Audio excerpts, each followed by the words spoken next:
Olá pessoal, tudo bem? Estamos começando o primeiro episódio do podcast Ponto Crítico. Eu sou o Victor Falasca e nós temos como objetivo hoje debater sobre coronavírus, quarentena e trabalho. E com isso eu trouxe alguns amigos aqui para relatar sobre tudo isso que vem acontecendo com as pessoas. Então vamos começar aqui pela Tamara. Tamara, olá! Diga quem é você para as pessoas desconhecidas. Olá, tudo bem? Eu sou a Tamara Rodrigues, eu sou publicitária de formação, costumava trabalhar com marketing, mas no momento eu estou no intercâmbio de au pair, então eu estou morando nos Estados Unidos já faz 1 ano e 3 meses. Eu moro no estado de Connecticut e vim trazer para vocês um pouquinho de como está sendo aqui na terra do Trump, o que está rolando, tanto na cidade de Nova York, que está pertinho de mim, quanto no estado de Connecticut, de Nova York e New Jersey, que são os estados, a tríade, e trazer um pouquinho para vocês como está sendo a minha vida aqui. Muito bem, muito bem. E agora a gente vai trazer para a mesa, sair lá do Hemisfério Norte, voltar para o Hemisfério Sul, o Jorge. E aí, Jorge, beleza? Se apresente, diga quem é você. E aí, beleza? Pessoal que eu não tô vendo. Meu nome é Jorge, sou barbeiro, tenho 34 anos, sou casado, tenho uma filha e vamos contar um pouco aí do dia a dia, como é que tá sendo aí, ficando no isolamento do Big Brother aí, voluntário. Big Brother Planeta, né? Muito bem, muito bem. Agora a gente vai trazer, então, para se apresentar, a nossa querida colega Marcela. Olá, Marcela, diga para nós quem é você na nossa famosa fila do pão. Olá, galera, tudo bem? Meu nome é Marcela, eu sou professora, trabalho tanto na rede pública quanto na particular e vim aqui conversar um pouquinho, né, desse assunto que tá bombando por aí. Muito bem, muito bem. Para completar a mesa também, que nós temos muitos convidados nesse episódio, vou trazer para vocês então agora alguém da nossa capital paulista, o Ricardo. E aí, Ricardo, beleza? Apresente-se para o povo.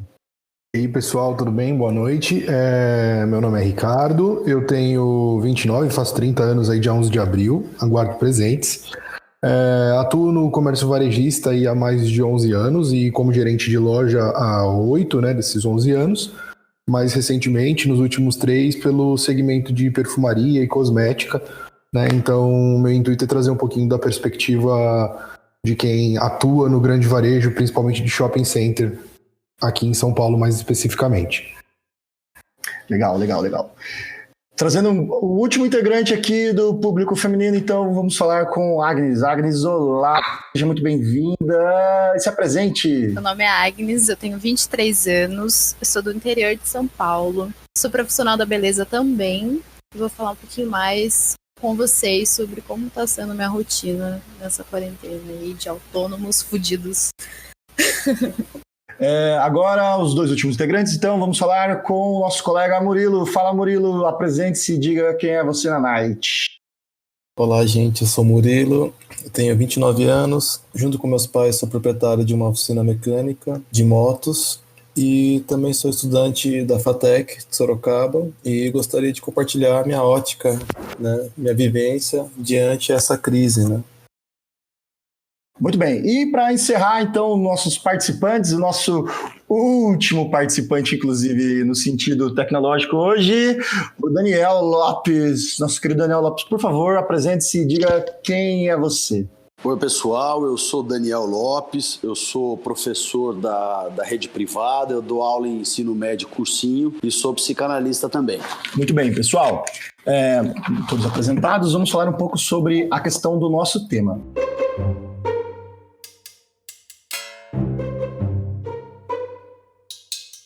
O tema do episódio, como eu disse para vocês, é coronavírus, quarentena e trabalho. Para quem, por qualquer motivo que seja, não está muito ligado, hoje é dia 22 de março e nós estamos formalmente numa crise pandêmica de saúde em relação ao coronavírus. Para quem não sabe o que é o coronavírus, para ser mais específico, o coronavírus é o nome que a gente dá para uma família viral, ok? Ele surge pela primeira vez nos registros históricos em 1960 e ele teve como primeiro grande registro infecções respiratórias em alguns animais e em seres humanos.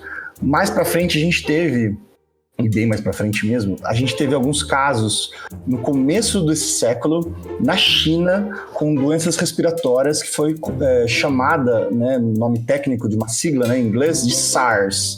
E a partir dessa crise que acontece na China e acaba se espalhando por outros continentes, nós tivemos o primeiro grande problema de saúde pública envolvendo a família viral chamada de coronavírus. A partir disso, a partir de 2002, 2003, a gente tem uma mutação desse vírus que vai surgir de novo no ano de 2012, tá? Onde vai começar no Oriente Médio, já trazendo essa ideia de que ele não é necessariamente de origem chinesa, e depois ele se espalha por todo o norte da África e Europa de novo. A partir de 2012, nós não tivemos nenhum outro grande relato sobre o coronavírus até então. E, no final do ano passado, mais precisamente no dia 1º de dezembro de 2019, na cidade de Wuhan, que é uma província de Hubei, na China, né, na China continental, nós tivemos o primeiro caso reportado que foi oficializado apenas no final do mês de dezembro, no dia 31 de dezembro, na cidade de Wuhan ainda, né, do que a gente está chamando aí de novo coronavírus. E a partir deste caso, no dia 1º de dezembro de 2019, e virando por 2020, esse caso de coronavírus se espalhou pela China, principalmente nessa cidade. E a partir de janeiro, fevereiro e mais precisamente falando em março, nós começamos a ter casos dessa doença em todo o planeta, provocando milhares de mortes, principalmente nos países da China e da Itália. A partir disso, então, no começo do mês de março, nós começamos a ter uma série de medidas em relação aos países principais que estão com esse problema. E na metade deste mês de março de 2020, o governo brasileiro ele admite que isso é um problema que afeta o Brasil e os governadores, principalmente do Rio de Janeiro e do estado de São Paulo, tomam a frente de algumas medidas públicas e políticas em relação ao coronavírus. No caso, melhor dizendo, o novo coronavírus. E no nosso caso em específico, porque somos aqui, com exceção da Tamara, todos nós do estado de São Paulo, o governador João Dória decreta um estado de quarentena na última semana, onde progressivamente o comércio, os serviços e os demais estabelecimentos públicos e privados deveriam ser fechados e formalmente a partir do dia 23, no caso seria a segunda-feira depois dessa gravação, esses estabelecimentos estão formalmente fechados por obrigação. E é nesse estágio e é nessa condição que nós começamos o nosso programa, mais especificamente falando sobre como é a nossa vida profissional. Aqui nós temos, como vocês bem viram na apresentação, pessoas da área da educação, pessoas da área da saúde, pessoal que trabalha com público, pessoal que trabalha com ferramentas e tecnologia, e nós vamos ouvir um pouco sobre isso e debater principalmente. A nossa mesa vai ser aberta, ou seja, nós vamos começar a discussão, a provocação, né? E a partir disso nós vamos falar a respeito de tudo o que nos cerca, tudo bem? Então eu vou começar aí pelo Daniel. Dani, você que tem duas profissões que envolvem relacionamentos humanos, no caso psicanalista e professor, como foi esse impacto a partir das notícias que houveram na China, na Itália e depois formalmente no Brasil, até pelo próprio governador e pelo nosso presidente? Olha, Vitor, eu acho que nós somos atropelados pela questão do coronavírus, né? Havia toda uma avaliação inicial equivocada. Este equívoco gerou nos nossos governos ações muito demoradas, né? E aí a gente tem a chegada do coronavírus de forma avassaladora. Na sua apresentação tem duas questões que eu gostaria de acrescentar, Vitor, que me parecem importantes, né? Esse coronavírus, agora identificado a partir de um novo sequenciamento genético até então não conhecido, ele tem, pelo menos daquilo que eu li, ele tem como diferença dos demais coronavírus o fato de ser transmissível de pessoa para pessoa. Então aí que tá, ele tem um alto potencial de transmissão, aí as pessoas, né, o senso comum diz assim, né, não, mas mata 1%, mata 2%. Pois é, mas a média é contaminar até 50% da população. Então se a gente está falando de 200 milhões de pessoas que tem no Brasil, nós estamos falando de 100 milhões contaminadas, nós estamos falando de 1, 2 milhões de pessoas mortas. Portanto, claro que eu estou trabalhando com números absolutos, mas o tamanho da porrada é gigantesco, né? Então, a gente tem que olhar para isso com muita atenção. Depois que, como é que isso afeta meu trabalho? Pô, totalmente, estou trabalhando home office, toda uma dificuldade de adaptação digital, né? Eu estava aqui lidando para poder entrar no podcast contigo. Para mim é tudo muito novo e assim, o dia inteiro gravando aula, enviando aula, esperando baixar no YouTube, um drama danado. E para fechar, Vitor, esse primeiro momento do nosso bate-papo, eu acho que nós temos 3 crises acontecendo ao mesmo tempo que vão afetar diretamente a nossa vida, né? Primeiro, esta que nós já nos coloca em quarentena, que é a crise sanitária em 100 anos, né? Pegou H1N1 na gripe espanhola em 18 e agora nós aqui, né, estamos sofrendo e vai matar bastante também. Lamentavelmente nós já estamos atrasados. Depois, crise econômica. Eu estava vendo aqui, pesquisando para uma aula que eu vou fazer amanhã, né, a Fundação Getúlio Vargas já está apresentando PIB de menos 4%, cara. Quanto tempo nós vemos? Menos 4,4%. O governo apresentou ontem 0,02%, ainda positivo, 0,02%. Mas a Fundação Getúlio Vargas já 4,4% negativo, né? E para fechar, nós temos uma crise política, né? O Bolsonaro chamou de gripezinha, depois voltou dos Estados Unidos, todo mundo com coronavírus, o cara saiu dando a mão para todo mundo. Não sei, né? Dizem que menos ele e tal. Vamos confiar aí nos exames, mas o fato é assim, né? Tem toda uma diminuição, uma minimização do drama, né? Então, como é que as escolas se comportam? Primeiro que eu não posso mais estar em sala de aula, eu trabalho na rede privada, na medida em que os comércios fecham, que tipo de impacto econômico isso tem no pai do aluno que eu tenho, que paga a mensalidade, vai deixar de pagar, enfim. Tem toda uma série de preocupações que atravessam os ambientes profissionais, sobretudo o meu, que depende aí da economia aquecida, né? Economia girando. É interessante de pensar que o Procon teve que fazer uma nota pública dizendo para os pais que foram reclamar no Procon que eles têm sim que pagar a mensalidade enquanto a escola estiver prestando serviço, independente se é um serviço presencial ou não. Ou seja, as pessoas... claro que há uma crise econômica, mas as pessoas estão esquecendo completamente da questão sanitária. Isso está me deixando muito, muito preocupado pela questão da proliferação do vírus. Ricardo, diz para mim então, como é que foi essa questão no shopping, hein? Você que trabalha no varejo deve ter contato com muita gente, né? E os impactos devem ter sido bastante interessantes para você contar para a gente. Então, na verdade, até pegando o gancho, mas da ponta do que o Daniel falou, quem é do comércio varejista, acho que sente essa questão econômica muito mais cedo, né? Sente na pele. Já existe hoje, na verdade não hoje, mas de uns bons anos, uma depreciação do profissional do varejo no Brasil, tá? Principalmente de segmentos, às vezes, ligados aí à alimentação, ou ao comércio de vestuário. As pessoas já são historicamente mal pagas, já tem um déficit com relação aos seus benefícios, né? E as relações de trabalho não são relações muito legais no sentido literal mesmo, não são muito vinculadas ao que a lei às vezes exige. E num momento como esse, a gente ainda tem o agravante do fechamento, né, dos pontos de venda. Então, no começo, antes da bomba explodir de fato, o que era mais comum era aquele discurso de otimismo, né, de não, nós vamos passar por isso, vai chegar aqui com muito mais tranquilo do que foi na China, ou do que está sendo na Europa, ou em países como o Irã, por exemplo, Coreia do Sul. Enfim, talvez quando chegar aqui a gente já tem como combater de uma maneira mais eficaz. E à medida que a coisa foi ficando mais grave, que, como diz a expressão, a água foi batendo na bunda, a preocupação começou a afetar os pequenos proprietários, né, principalmente de franqueados. Então a gente já ouvia nos corredores de shopping a respeito de desligamento de funcionários, as redes de cinema.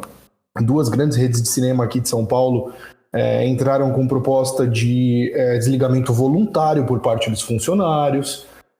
Isso antes mesmo de tudo acontecer. Na semana passada, que foi quando as coisas se confirmaram e ficou aquela loucura do que vai rolar, os shoppings vão fechar, as lojas vão fechar, as empresas mais sólidas já entraram com algumas ações. A empresa para a qual eu atuo, por exemplo, não vou citar, mas é uma grande do ramo de beleza,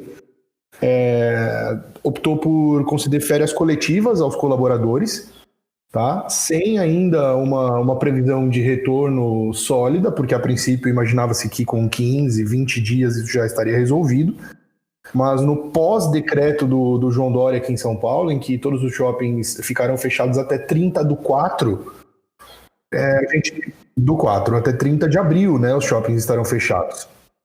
Então há um mar de incertezas, porque, como eu disse, empresas mais sólidas e grandes até têm condições talvez de manter funcionários por mais tempo, mesmo que afastados, sem que haja um buraco gigante aí na sua capacidade de produção, porque boa parte delas também comercializa para o grande varejo de farmácias e supermercados, mas já há empresas que entraram com demissão em massa dos colaboradores. Há pequenas franquias que abriram falência para não precisar pagar nada para ninguém, entendeu? Então imagina, num período em que você tem que ficar dentro de casa, você tem que se isolar do mundo, talvez, você não tem como pagar as contas e a empresa ainda te manda embora. Então a situação do varejo brasileiro na minha opinião, o retrato de uma sociedade que vem como um caminhão na banguela numa serra. Tá andando, mas ninguém sabe como vai fazer para mudar de direção, como vai frear, e a hora que acontece um problema com essa magnitude é que a gente entende o quão mal, não só remunerado, mas como as condições são ruins para o profissional do varejo em geral no Brasil. Tá? Eu especificamente falo de São Paulo. Então, em contato com amigos, está todo mundo em casa, ninguém recebeu ainda, ou não sabe quando vai receber, não sabe quanto, e não sabe se as empresas... Não há ideia. Na verdade, quem entrou em férias coletivas deve receber o salário, o valor de férias, só que assim, até 30/4, e aí? Né? E quem não entrou em férias coletivas, está só afastado? E pior, quem é comissionado? Porque hoje no varejo as pessoas são registradas como, a maioria, né? Como atendentes, ganham um piso de atendente no shopping, que é de R$1.200 e poucos reais, R$1.300, e com os descontos vão para R$900, e elas só ganham a partir do momento que elas vendem. Sem venda, elas não ganham. Ou seja, essas pessoas têm o orçamento completamente prejudicado. Então, pegando esse caso, que eu até ia perguntar como é que você estava, né? Enfim, você acabou contando, mas vou puxar a Agnes, já que você falou em comissão, que eu tive uma conversa com a Agnes essa semana e ela me fez ficar muito preocupado sobre uma questão profissional, que é o caso dela, né, Agnes? Conte aí pra gente como é que a sua situação foi do vírus e tudo mais. Então, na verdade, os profissionais da beleza hoje em dia, cabeleireiros, esteticistas, pessoal que não tem o MEI ou tem o MEI, né, tá um pouco mais complicado, porque a gente trabalha, na verdade, com serviços feitos, né? Com essa quarentena, tipo, a gente não tá trabalhando e tá ganhando também. Como vocês podem ver, o governo meio que propôs dar R$200 para quem tivesse MEI. Porque é uma comédia, né? Porque a gente fazer com porra de R$200. Mas no meu caso é um pouco mais complicado, porque eu basicamente me efetivei, aspas, agora, assim, na minha profissão. Então eu ainda não abri o MEI. Para mim tá mais complicado, porque além de ficar sem trabalhar, eu não vou ganhar nenhum benefício do governo. E eu tô totalmente à custa da minha família, assim. E a maioria, né, todos somos autônomos, assim, tá bem crítica a situação. Recapitulando, assim, quando a gente soube do que estava acontecendo, a primeiro modo a gente achou que, tipo, beleza, daqui 15 dias você tá suave, nem tá tão crítico assim, né. A gente não tava sabendo o nível que tava o mundo, sabe. Assim, a gente não tinha tanta noção. Os nossos clientes, basicamente, da clínica que a gente trabalha, são clientes, assim, com alto padrão, que viajam bastante, olha o perigo, né? E a gente não sabia como lidar, na verdade, assim, nossos clientes são todos muito queridos, assim, eles gostam de chegar, abraçar, beijar, né? E a gente, quando soube disso, o primeiro passo que a gente deu é essa parte de não beijar, não tocar, e assim, muitos deles acharam ruins, né? Porque não estavam entendendo a situação atual do mundo. Isso no começo, tá, gente? Puxando esse seu gancho de contato com as pessoas, eu acho que você consegue sentir muito mais ainda essa questão de crise batendo, porque o seu trabalho é totalmente contato com as pessoas, né? É totalmente encostado. E a partir do momento que a gente fala distância social... A minha profissão, eu não sou só cabeleireira, eu sou terapeuta capilar, então eu faço massagem nas pessoas, eu tenho maior contato ainda do que só cabelo, sabe? Então é muito mais complicado para quem tem esse tipo de contato com outras pessoas. Primeiro a gente colocou essa parte do álcool em gel, de orientar os clientes que, se estiverem doentes, não frequentarem, só em extrema necessidade, que na verdade a nossa profissão não é de extrema necessidade, né? Se a gente for parar para pensar, assim, tem prioridades, assim, extremas. Mas para você é importante, é como você ganha dinheiro. Exatamente, mas no momento atual, cuidar da beleza é de menos, né, gente? Então, financeiramente, nas chulas palavras, estamos fodidos, né? Mas eu espero que todos estejam se cuidando, porque é muito difícil, né? Então... Mas eu acho que o mercado da beleza recupera rápido. Assim, a minha mãe trabalha com também nessa indústria da beleza. E ela tem 2 carreiras, ela é professora de manhã e à tarde ela também segue esse ramo. E todas as pesquisas, claro que, né, anteriores a essa crise, indicam que o brasileiro em si ainda dá muito, muito valor. Então eu acho que vai ser uma das coisas que vai recuperar, assim, depois que a gente passar por esse caos. Tô com essa esperança, assim.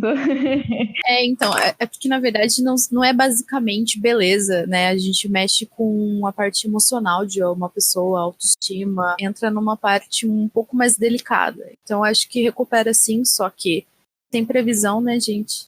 E tem um caso que eu queria comentar com vocês, que esses dias a gente estava atendendo, enquanto ainda estava podendo, né? Nós temos uma cliente super idosa, ela veio lá do outro lado da cidade, da Zona Norte, a gente fica aqui na Zona Leste, para tirar uns pelinhos da sobrancelha, e ela veio de ônibus, já estava numa situação bem crítica, quando a gente rebateu, nossa, por que fulana, você veio, né, assim, tipo, tá perigoso, né? Ela falou assim, isso daí é tudo mentira, a gente tá vivendo, sei lá, tipo, ela quis, sabe, tipo, não vai, fia, não, o argumento dela foi assim, se for pra vontade de Deus a gente morrer agora, a gente vai morrer. Então, assim, eles entram numa parada muito religiosa, muito, assim, principalmente em determinadas religiões que tem essas coisas, né? É difícil entrar nesse assunto, né? Mas, infelizmente, a gente tem bastante cliente que tem esse embasamento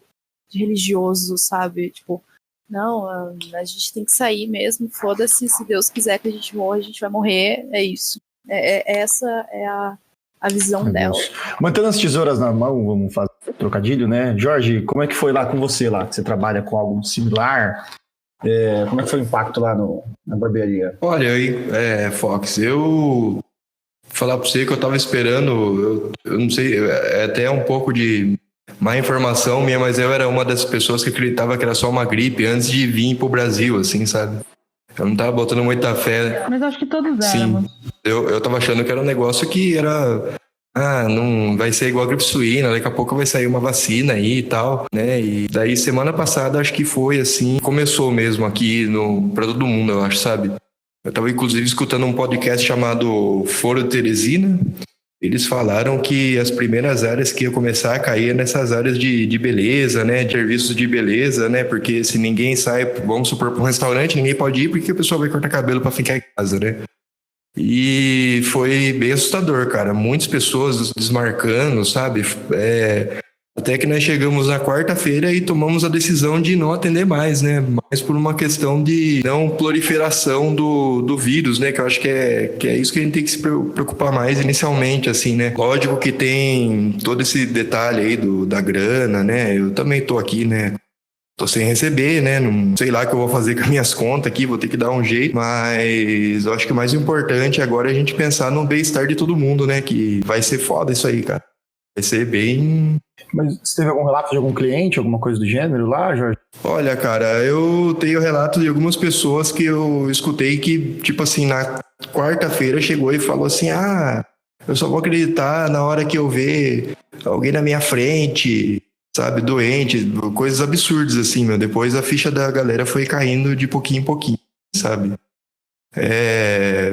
Tem clientes que eu até comentei com você pelo WhatsApp, tem clientes que acham um exagero esse negócio de tirar a barba, né? Que tá sendo uma precaução que a galera tá tomando aí, né? Mas porque a barba, pô, além de ela segurar bastante desse vírus aí, né, meu? Acho que a pessoa que tá com barba, se por um acaso ela chegar a pegar o corona, não vai conseguir nem usar máscara, né? Não tem uma máscara adequada para quem usa barba, né? Uhum. Então, sei lá, cara, tá? Eu, pra falar a verdade, eu tô aproveitando esse tempo aqui pra tentar descansar, sabe? Ficar jogando videogame, ocupando a cabeça, ficando com a minha filha, pra não pirar, cara, né? Tô tentando enxergar isso como umas férias, assim, sabe? E umas férias indefinidas. Já falaram já lá que estão tentando reagendar os clientes pro dia 8, agora de abril. Mas eu não, tipo assim, tudo depende do que o governo agora vai falar, né? Então, por isso que eu fiquei muito surpreso quando o Ricardo falou da questão de só voltar dia 30 de abril, né? Já tá cogitando 60 dias, né? É um valor numérico de dias. Eu acho que vai mais. Não vai até 30 de abril. O oficial para São Paulo, por enquanto, é 30/4. Isso para todos os shoppings, mas eu não né? acho que... E provavelmente mais, e aí começa a preocupar, o setor varejista fica bastante preocupado, porque a segunda maior data para o varejo é o Dia das Mães, né? Sim. E esse ano, muito provavelmente, a gente não vai ter Dia das Mães para o varejo. Tem essa então, em Páscoa, por exemplo, que vai ficar empacada. Né? Sim. O Dia das Mães tem um impacto absurdo. Então tá tudo muito incerto. Isso porque sentido. todas as campanhas de marketing, tudo foi investido já, né? Em lançamentos de produtos, as campanhas, o visual merchandising, estoque de produto, enfim, tudo aquilo que a gente acompanha aí todos os anos, né? Todo mundo já aguarda. E é programado com muita antecedência, né? Toda a estratégia. Muita. Até tem um comercial na rádio que eles fazem intercâmbio pra Itália, sabe? E o comercial tá rolando. E essa galera, essa agência que faz intercâmbio somente pra Itália, mano, não vejo futuro pra eles. Pelo menos o futuro próximo não, né? Porque até conter tudo lá é completamente impossível. Mas já que vocês tocaram em viagem, vamos lá, Tamara. Você que tá do outro lado do hemisfério. Tô longe. Como é que tá a coisa no país que as pessoas estocam comida por qualquer motivo, hein? Então, no começo, né, até o Jorge estava falando, eu não era uma pessoa que acreditava, e eu não era essa pessoa que acreditava que era assim. Eu até cheguei a ter essa conversa com você, né, Vitor, sobre o quanto as pessoas aqui entram em desespero por coisas poucas. Eu acho que é muito um padrão de comportamento americano essa história de estocar alimentos. E eles vivem coisas que a gente não vive, que nós não vivemos. Então, eles passam por terremotos, eles passam por furacões, coisas que a gente não tem no Brasil. Então, a gente não tem esse padrão de comportamento de estocar comida por qualquer coisa. E é uma coisa que eles têm. Então, eu senti esse desespero chegando um pouco mais cedo aqui, mas, ao mesmo tempo, quando caiu a ficha pra mim, assim, de tipo, não é qualquer coisa que está acontecendo, não, a gente precisa realmente ter medidas drásticas e que podem parecer exageradas agora, mas que vão fazer total diferença depois. Então, aqui eu moro junto com uma família, né, que eles são a minha família acolhedora. E apesar de eu estar totalmente protegida, a gente tem procedimentos para qualquer pessoa que sai na rua, com a hora que volta para casa, tem todo um procedimento de esterilização para entrar em casa. A avó da bebê que eu cuido mora perto, então a gente fez meio que 2 casas esterilizadas e a gente só interage entre essas casas. Então, se alguém precisa ir para a rua, tem todo um procedimento, precisa ir no mercado, é toda uma limpeza de não encostar no carrinho, colocar o produto direto na sua própria sacola, tirar da sacola e passar no caixa. Ainda mais que aqui é tudo muito automatizado, você não tem muita interação pessoal. Você passa, você não encosta na bancada o produto e bota de volta na sacola. Você chega em casa, você limpa todas as embalagens. Eu falo que eu nunca tive toque, mas agora eu tô virando meio maluca da limpeza. Porque ao mesmo tempo que a gente faz esse distanciamento social, o vírus sobrevive em superfícies até 3 dias, dependendo do material da superfície. Então não adianta você não encostar em ninguém, não beijar ninguém, não abraçar ninguém e não tomar esse cuidado com essa higiene e tudo mais. Mas eu sinto esse clima de desesperozinho batendo forte por aqui. Mas não é à toa. Eu até trouxe, eu estou aberto aqui alguns números, se vocês quiserem ter uma noção dos números que nós temos de casos confirmados e mortes. Por exemplo, no Brasil, eles falam muito da curva do pico da epidemia e faz total sentido, porque nós temos muitos casos aqui e os hospitais não estão dando conta e tá... Bom, no Brasil nós temos 1.506 casos confirmados. Agora, né? Dia 23/3. Isso. Eu tô com o site do governo aberto aqui, atualizado hoje. As 1.546 casos confirmados e 25 mortes. Também temos que levar em consideração que não estão sendo testadas todas as pessoas, né? Mas tudo bem. No estado, eu não sei onde está o meu número geral dos Estados Unidos, peraí. Mas só no estado de Nova York são 15.168 casos confirmados. Só no estado de Nova York. Então... 15 mil, é muito mais do que nós tivemos no Brasil. Claro que nós já estamos um pouco à frente no estágio, a hora do Brasil ainda vai chegar, mas... Eu sinceramente acho que eles estão omitindo muita coisa. Eu acho que tá tudo errado no Brasil. Não é só isso. Não é só isso. Tá sendo muita coisa. Em Sorocaba mesmo, ele, né, foi emitido um anúncio falando que ia ser testado somente os casos muito graves. O que é péssimo. E hoje morreu um, né? Vai fazer com que a mortalidade do vírus seja muito maior do que ela realmente é. Exatamente. Na verdade, o caso é muito pior, Tamara. É muito mais embaixo.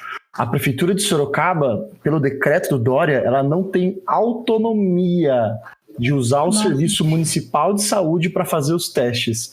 Quem tem que fazer é a Secretaria Estadual de Saúde, deixando a coisa muito mais problemática. O que deixa problemática no sentido de dados, né? Porque daí só o Estado pode definir o que é e o que não é coronavírus, entende?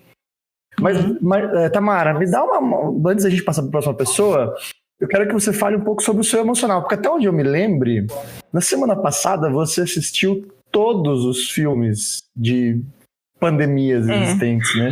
Inclusive, eu fiquei... Nossa, se você pegar o top 10 do Instagram, do Netflix, é tudo isso aí. Pandemia. Que tínhamos um psicanalista na conversa, eu já fiquei feliz da vida. Eu já voltei para terapia ontem. Porque essa sensação coletiva de desespero estava mexendo muito comigo.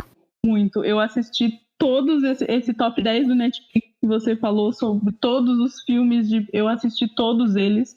Eu comecei a série do Netflix chamada Pandemia, que inclusive é bem atual, eles até citam o coronavírus, e eu não consegui. Tem 6 episódios. Eu parei no 4º episódio e fui assistir o filme da Larissa Manoela depois. Eu justamente assisti. Porque eu não consegui. Eu tava mexendo com a minha nível que... E não por achar que eu vou pegar a doença ou nada disso, porque eu me sinto super protegida aqui. Querendo ou não, eu tô muito privilegiada. Eu tô numa casa com pessoas que têm muito dinheiro, que, sabe, assim, a gente tem a gente pode ter o nosso estoque de não só de comida no geral, mas nosso estoque de guloseimas, a gente consegue viver trancado em casa por sei lá quanto tempo, se for necessário. Eu tenho um quintal gigante, uma piscina, sabe? Não tô com esse medo de ser infectada com a doença. Toda a realidade brasileira tá me deixando muito desesperada. Eu fico pensando, meu Deus, será que a minha mãe vai ficar bem? Será que a minha avó vai ficar bem? Será que... Porque eu tô vendo os mercados como estão aqui. O Walmart aqui é um caos. É um caos. Não tem mais produtos nas prateleiras. São pessoas com filas gigantescas. As lojas de armas estão com filas gigantescas. Loja de arma, né? Eles vão atirar no... Quem é que vocês estão indo matar? Mas aí quando eu assisto um monte de filme, eu vejo as pessoas invadindo casas, as pessoas assaltando mercados, as pessoas indo à loucura mesmo. Eu fico pensando, meu Deus, como vai ser no Brasil? Se aqui, que eles estão acostumados a estocar comida, eles não estão sabendo se comportar diante da situação, se aqui, que eles estão acostumados a algum tipo de isolamento, porque acontecem algumas coisas, alguns incêndios, alguns terremotos, algumas coisas, eles estão acostumados a fechar as estradas e não passa daqui para lá, você não entra no estado da Flórida, eles já sabem o escritório que eles têm que ir para pegar a permissão para poder andar na rua, porque eles já estão acostumados com algumas situações. E o que mexe com a minha ansiedade é pensar, se aqui, que eles já estão acostumados com algumas situações, claro que não nesse tamanho, mas com algumas situações, eles já estão ficando malucos. Quando chegar no Brasil, como é que vai ser? E eu sei que eu não tenho poder nenhum pra nada. E eu só fico falando, mãe, pelo amor de Deus, não gasta dinheiro à toa. Mãe, por favor, guarda seu dinheirinho, porque você vai precisar. Compra bastante papel higiênico, sabe? Ai, esse negócio do papel higiênico tá, meu Deus do céu. Qual que é essa fita do papel higiênico, gente? A questão do papel higiênico, na verdade, assim, só pela curiosidade, a questão do papel higiênico começou na Austrália. Porque o papel higiênico australiano é importado da China. Eles não produzem massivamente. E como as indústrias chinesas paralisadas, a Austrália e outros países ali da Oceania estavam sem previsão de abastecimento de papel higiênico. Então a galera começou a estocar papel higiênico. E isso chegou aqui em outras partes do mundo por... osmose. Sei lá. Exato, também... da mesma maneira que o vírus. Mas a questão do papel higiênico, tanto aqui nos Estados Unidos quanto na Europa, as pessoas não tomam banho frequentemente, né? Também tem essa questão. No Brasil a gente toma 2 por dia, mas nos Estados Unidos e na Europa o costume não é o mesmo. E se você tiver que tomar banho cada vez que você precisar ir ao banheiro, também desregula, porque a água não é a mesma, sabe? Assim, desregula o que está acostumado a ser. Né? No Brasil não precisa, mas eu tô aqui toda tipo, meu Deus, meu papel higiênico. Sim. É complicado. Murilo, e pra você? Como é que foi tudo isso, hein? Cara, pra mim tá sendo muito espantoso. Porque em questão do movimento, ele só cresceu, cara. Não sei se é porque as pessoas tiveram mais tempo. Como assim? Pra se levar a moto e poder levar a qualquer horário, por estarem em quarentena. Essa semana que passou, eu trabalhei demais mesmo. E percebi que as pessoas vão muito na onda de que era só uma gripezinha. Não levaram a sério. E você percebia vários comentários. E eu notei uma baita falta de liderança do nosso país, entendeu? De comprometimento com a saúde das pessoas. Então, na faculdade, alguns professores, né, sugeriram de fazer aula EAD, mas tenho 7 professores, apenas 3 vieram falar comigo, né, para proporcionar essas aulas EAD. Mas as aulas estão suspensas até abril, 30 de abril, mas eu acho que esse semestre não vai rolar, cara. Não... Então, sabe que eu fiquei pensando, porque a FATEC, né, que é onde você estuda, tem vestibular de meio de ano, né? Sim. Como é que vai fazer com isso, né, cara? Não tem vestibular. Unesp, FATEC, que são tradicionais vestibulares de inverno, né, que a gente fala.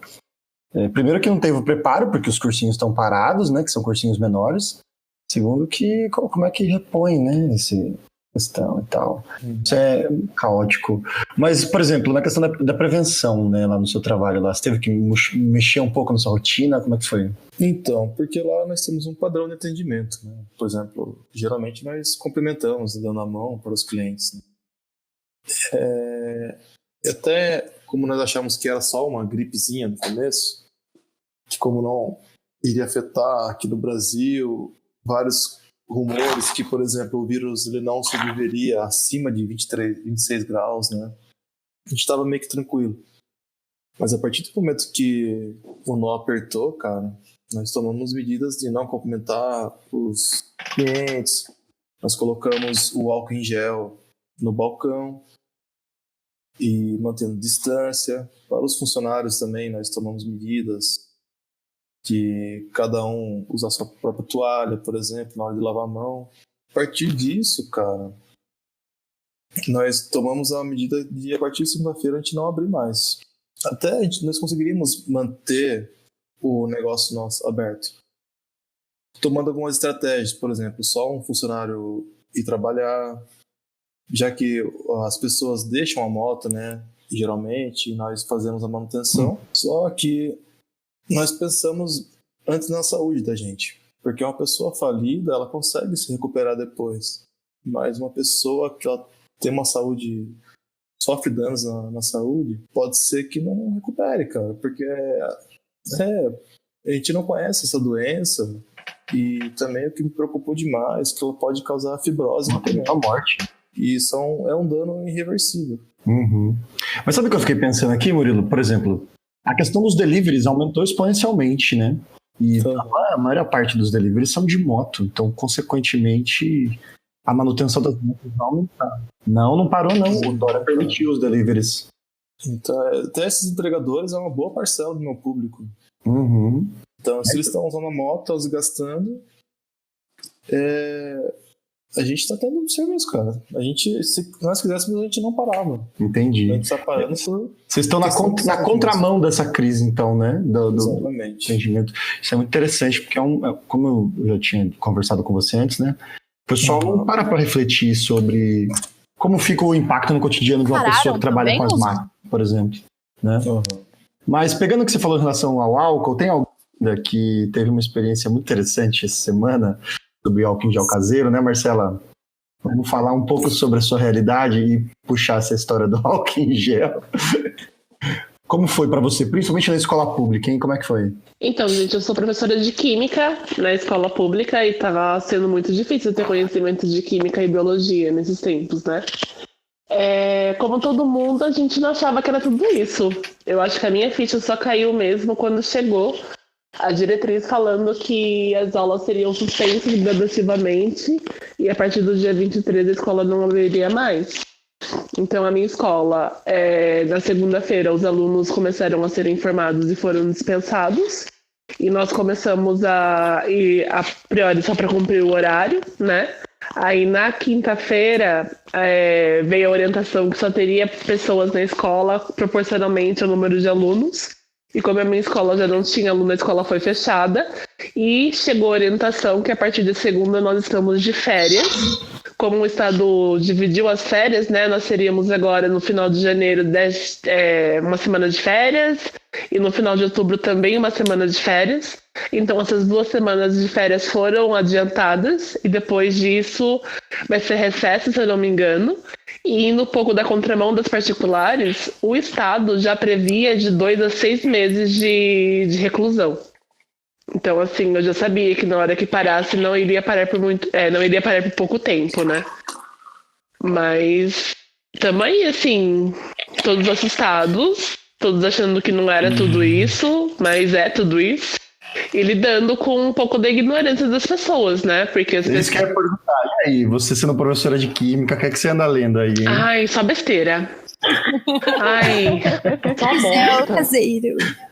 Gente do céu, já vi tanta receita de gel caseiro e as pessoas vindo me perguntar se funciona mesmo, o que poderia colocar, porque no gel de cabelo já tem álcool, né? Se eu colocar um pouco mais, não vai fazer diferença.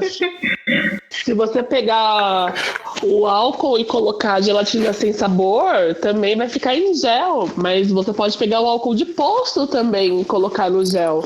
Aí eu ouvi isso, ouvi não, né? Eu li num grupo de WhatsApp isso de um professor de química, que o álcool do posto, a única diferença é que se você ingerir, você vai morrer, comendo a pele não vai fazer nada. Misericórdia. Ai, gente, sabe, eu saí de vários grupos de professores de química, ou que se dizem professores de química, falando de receita de álcool em gel, caseiro, ensinando a fazer. É uma falta de responsabilidade, sabe, com o próximo, com a profissão, com o juramento, com as aulas que dormiu, né? Eu tava no bar, porque na aula essa pessoa não tava.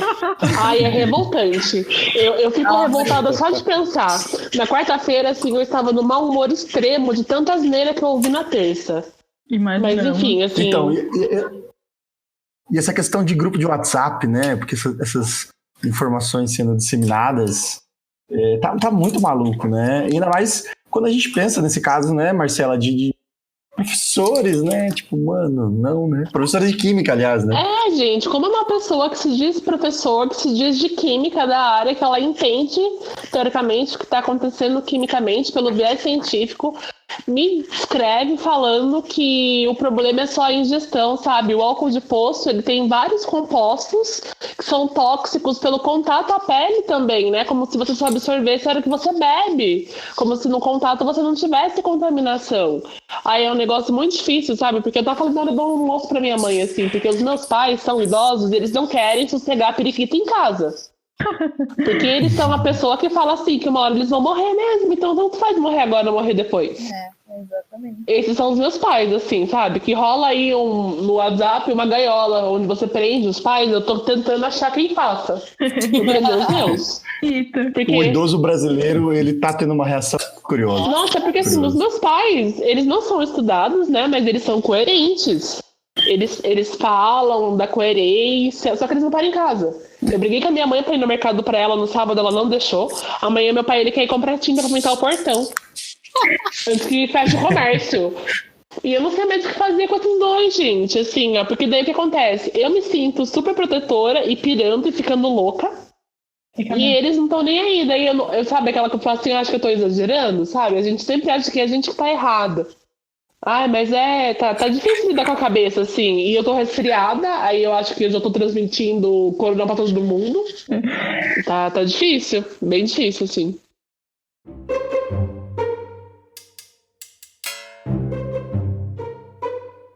Muito bem. Não esqueci de ninguém, né? Não, né? Todo mundo falou. É isso. Agradeço demais mais uma vez. E eu espero que o pessoal tenha gostado. Se inscrevam no nosso canal, sempre quis dizer isso.